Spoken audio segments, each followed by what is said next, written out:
Assalamualaikum, terima kasih sudah klik video ini. Semoga kalian semua dalam keadaan sehat walafiat dan penuh dengan berkah. Nah, di video kali ini aku akan bercerita tentang dua kisah nyata. Gimana ceritanya? Yuk, langsung aja kita dengerin.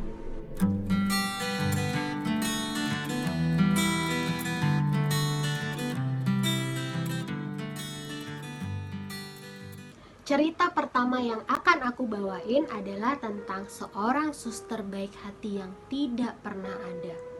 Kisah ini terjadi di Rumah Sakit Dharma Medika, Tulung Agung, Jawa Timur. Nah, pada saat itu ada seorang ibu-ibu yang berusia sekitar 55 tahun. Sebut saja namanya Ibu Aminah. Si ibu ini dirawat di rumah sakit itu karena penyakit lever yang dideritanya. Sebenarnya para tim dokter sudah memvonis bahwa umur si ibu ini tidak akan lama lagi.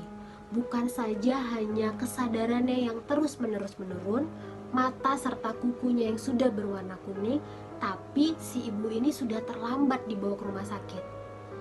Ya, walaupun demikian, pihak keluarga tetap berusaha dan berharap agar supaya si ibu bisa kembali sehat. Mereka pun memesan kamar VIP agar supaya Ibu Aminah mendapatkan perawatan yang intensif dan maksimal. Para dokter dan suster terus-menerus melakukan pengecekan dari mulai pagi, siang, sore, bahkan sampai malam hari. Pada jam-jam tertentu, dokter ini selalu didampingi oleh perawat ketika melakukan pengecekan. Tapi selebihnya hanya perawat saja yang melakukan pengecekan. Sudah 6 hari Ibu Aminah dirawat di rumah sakit itu. Tim dokter pun sudah mulai putus asa karena kondisi Ibu Aminah semakin hari semakin menurun. Sampai akhirnya pada suatu malam ada seorang suster yang melakukan pengecekan. Suster ini berusia sekitar 50 tahunan, jadi hampir seusia dengan Ibu Aminah. Tapi anehnya, si suster melakukan pengecekan pada pukul 2 dini hari.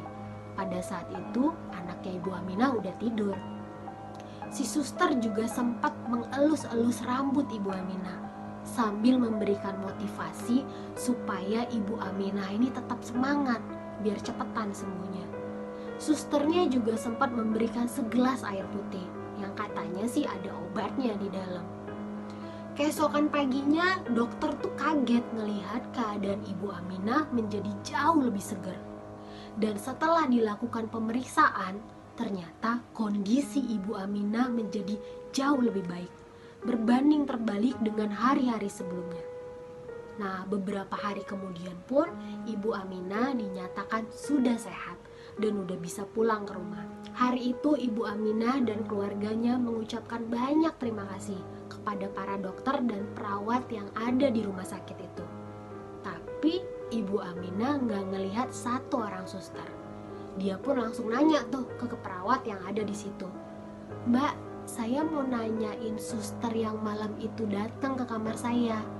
Suster itu datang sekitar jam 2 dini hari. Dia umurnya sekitar hampir seumuran saya, Mbak, 50 tahunan gitu. Saya tuh berhutang banyak sama dia. Karena setelah kedatangan dia, keadaan saya itu menjadi jauh lebih baik," kata Bu Aminah kepada perawat yang ada di situ. Mendengar hal itu, dokter dan perawat yang ada di situ tuh pun terdiam gitu. Mereka kaget karena tidak ada pemeriksaan pada pukul 2 dini hari. Maksimal pemeriksaan itu hanya sampai tengah malam saja. Dan tidak ada juga suster yang berusia 50 tahunan. Rata-rata dokter dan perawat yang ada di rumah sakit itu masih berusia muda. Mereka semua terdiam dan tiba-tiba merinding setelah mendengar dari Ibu Aminah bahwa si suster tadi datang dan pergi dari arah selatan. Karena ruang perawat itu bukan ada di arah selatan. Yang ada dari arah selatan adalah kamar mayat. Jadi sebenarnya gak semua makhluk gaib itu selalu menakutkan.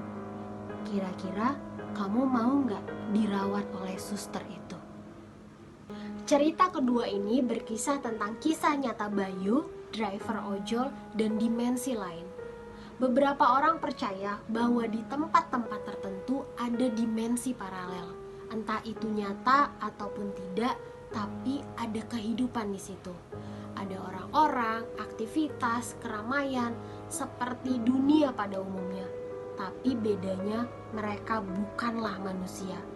Kejadian ini terjadi di kota Malang. Namaku Bayu. Malam itu aku lembur. Jam sudah menunjukkan pukul 12 malam. Aku pun memutuskan untuk segera pulang.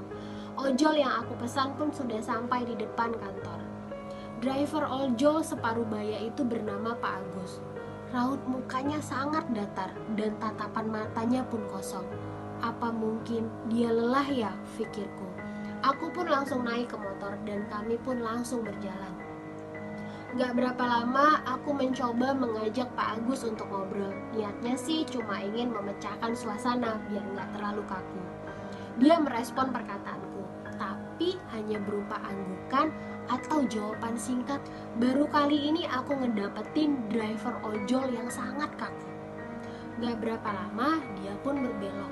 Loh Pak, kok kita jalan dari sini? Bukannya ini jalan Karya Timur ya? Kenapa nggak jalan dari jalan utama aja Pak? Tanyaku kepada Pak Agus. Gak apa-apa, kita lewat sini aja, kata Pak Agus dengan datar. Jalan Karya Timur adalah lokasi pergudangan di kota Malang. Suasananya sepi. Ketika malam hari, jarang sekali orang yang melalui jalan itu. Kami pun mulai melewati jalan itu. Awalnya aku ngerasa nggak ada yang aneh. Tiba-tiba hawa menjadi sangat dingin. Aku pun terdiam, ngerasa ada yang salah. Aku terus berpikir untuk meminta putar balik dan memilih untuk berjalan di jalan utama. Lalu tiba-tiba dari kejauhan aku melihat banyak cahaya lampu dan keramaian. Ada apa ya, pikirku. Pak, ada apa ya di depan? Kok rame? Apa ada pasar malam ya Pak? Tanyaku kepada Pak Agus. Tapi Pak Agus gak ngejawab sama sekali. Dia hanya memelankan kendaraannya. Dan benar aja, di situ ada pasar malam. Ada banyak pedagang kaki lima berjejer di pinggir jalan. Dan pengunjungnya pun sangat padat. Awalnya aku ngerasa gak ada yang aneh. Sampai ketika aku mulai memperhatikan wajah orang-orang yang ada di sana, aku ngerasa mereka semua memiliki ekspresi yang sama. Mereka pucat dan tatapan matanya kosong. Kami pun melalui pasar malam itu. Aku ngerasa ada yang aneh. Aku sudah berjalan di jalan itu 2 kali. Pak, Bapak beneran tahu jalan ini? Tanyaku lagi kepada Pak Agus. Tapi lagi-lagi Pak Agus sama sekali gak ngejawab. Aku pun merasa ketakutan. Semakin lama kami berjalan, tapi rasanya kami hanya berada di sekitar-sekitar situ saja. Rasanya seperti berjalan di labirin. Aku pun dalam hati terus membaca doa apa saja yang bisa aku baca. Aku ngerasa udah 7 kali melewati jalan itu. Sampai akhirnya aku melihat ada jalan raya utama di pojok jalan. Apa ini akhirnya jalan keluar ya, pikirku. Tiba-tiba hawa dingin kembali terasa, hampir sama seperti ketika pertama kali masuk ke jalan itu. Dan akhirnya kami pun sampai di jalan utama. Aku mencoba melihat ke kanan dan ke kiri, hanya ingin memastikan bahwa benar itu adalah jalan utama.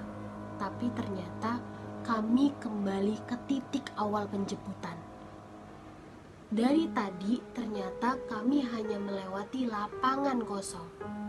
Dan yang lebih ngebuat aku kaget ketika aku ngelihat jam, ternyata sudah jam 3 dini hari. 3 jam kami tersesat? Aku rasa gak mungkin. Ini pasti kami telah melewati dimensi ruang dan waktu. Aku ngerasa hanya baru beberapa menit saja tersesat. Tapi pada kenyataannya sudah 3 jam di dunia nyata. Akhirnya Pak Agus pun mengantarkan aku sampai ke depan rumahku. Aku langsung turun, membayar dan mengucapkan terima kasih kepada Pak Agus. Tapi Lagi-lagi Pak Agus sama sekali tidak menjawab.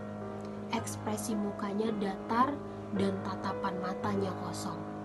Dia langsung pergi dan menghilang di tengah kegelapan malam. Aku terdiam. Aku nggak tahu apakah driver ojol ini nyata atau tidak. Yang pasti dia telah mengantarkan aku pulang dengan selamat. Buat kalian, hati-hati kalau naik ojol. Pastikan bahwa itu manusia dan bukan yang lain. Nah, sekian dulu ya cerita dari aku. Kalau kalian suka dengan cerita ini, boleh tuh dibantu like, share, komen, dan subscribe. Dan jangan lupa nyalain notifikasinya. Jadi kalian akan tahu kalau aku upload cerita baru lagi. Dan buat kalian-kalian yang punya cerita horor nyata yang serem, boleh tuh dibagiin ke aku. Ntar aku bisa bacain buat kalian. Kalian bisa kirim ke alamat email aku yang akan aku cantumin di description box. Dan satu lagi nih, aku minta tolong saran dari kalian semua. Kira-kira kalian itu lebih suka cerita horor pendek atau cerita horor bersambung? Tolong dibantu jawab ya. Terima kasih banyak yang sudah menonton. Assalamualaikum.